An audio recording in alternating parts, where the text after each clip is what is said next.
Captain Zarthek of the Galactic Survey Corps stared at the biometric readings on his scanner with growing disbelief. According to every instrument on his ship, the human standing before him should have been dead 3 times over. "Explain to me again," Zarthek said, his chitinous exoskeleton clicking nervously. "How you survived 72 hours on Zirian 4. Dr. Sarah Chin, the human xenobiologist who had volunteered for the survey mission, looked genuinely confused by his distress. "I followed standard survival protocols. Found shelter, located water sources, avoided the larger predators. Pretty routine, actually." "Routine?" Zarthek's voice reached frequencies that indicated severe psychological strain. "Zirian 4 is classified as a Class XI Deathworld. The atmospheric toxin levels alone should have killed you within minutes." Dr. Chin shrugged, a gesture that Zarthek had learned was distinctly human and usually preceded statements that challenged fundamental assumptions about biology. "The air was a bit thick, I'll admit. Reminded me of Mexico City during smog season. I just breathed through my nose and took breaks when needed." Engineer Velkoff, whose crystalline form was currently flickering with what Zarthek recognized as academic fascination mixed with horror, leaned forward. "Dr. Chen, our atmospheric analysis detected sulfur compounds at 847 parts per million, nitrogen dioxide at lethal concentrations, and trace amounts of 17 different neurotoxins." "Huh?" Chen replied thoughtfully. "That explains the slight headache on day 2. I figured it was just dehydration." Zarthek felt his mandibles twitch uncontrollably. In his 40 years of galactic survey work, he had seen 3 different species attempt to survive on Class XI worlds. The crystalline collective had lasted 6 hours before their silicon matrices began degrading. The hardy Molluscan Empire's best scouts managed 18 hours before succumbing to toxic exposure.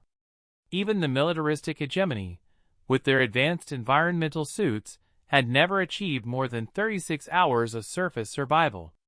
"The predators," Velkoff continued, consulting his data pad. "We detected at least 47 distinct hostile life forms in your vicinity.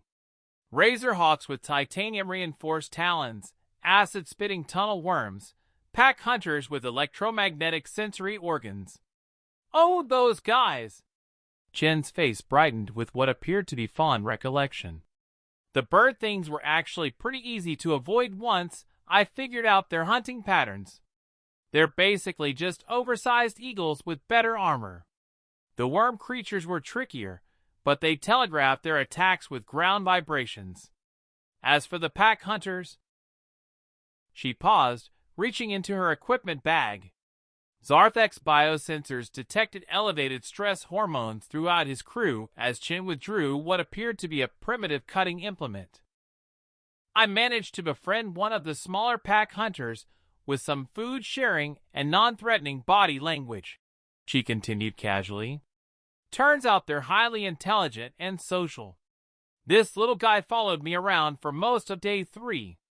She displayed a series of images on her portable device. Dr. Chen sitting beside a creature that looked like a cross between a titanium-plated wolf and a living weapon, both appearing remarkably relaxed. "You domesticated a Zirian apex predator?" Zarthek whispered. "I wouldn't say domesticated. More like mutual respect. I shared my protein rations. He warned me about incoming acid storms. Fair trade." Velkotha's crystalline structure was now pulsing rapidly, indicating severe computational stress. "Dr. Chen, that creature is classified as one of the most dangerous life forms in known space. Its electromagnetic sensory organs can detect heartbeats from 3 kilometers away. Its jaw strength exceeds that of our military assault mechs." "Yeah, he was pretty impressive," Chen agreed cheerfully. "Reminded me of my neighbor's German Shepherd back home, just with better environmental adaptations." "Your neighbors, what?" Zarthek asked weakly. "Domestic Earth predator," Chen explained.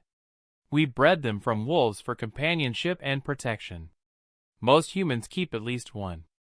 The bridge fell silent except for the gentle humming of life support systems and Valkatha's increasingly rapid crystalline pulsing.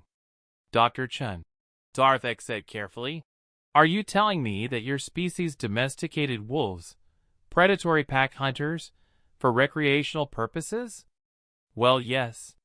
We also domesticated wild cats for pest control and companionship, and horses for transportation, and cattle for food production. And... Stop. Zarthek interrupted, his exoskeleton plates clattering with distress. Please stop. Shen looked concerned. Captain, are you feeling all right? You look a bit pale. Well, as pale as someone with an exoskeleton can look. Zarthek slowly turned to his communications officer. Send a priority message to Galactic Command. Recommend immediate reclassification of human homeworld from habitable to Class XE Apex Deathworld. Also recommend psychological evaluation protocols for all human crew members. Sir? The communications officer asked uncertainly. Any species that considers Xerion for a routine survival challenge clearly evolved under conditions that exceed our current classification system, Zarthek explained grimly. We're not dealing with Deathworlders. We're dealing with beings who made a Deathworld into a garden and then got bored enough to go looking for more challenging environments. Dr. Chen smiled brightly. Speaking of which, I noticed some interesting geological formations on Xerion 4 that suggest volcanic activity. Any chance we could extend the survey to include some active lava zones? I've always wanted to study extremophile bacteria in high-temperature environments. Zarthek decided that his retirement couldn't come soon enough.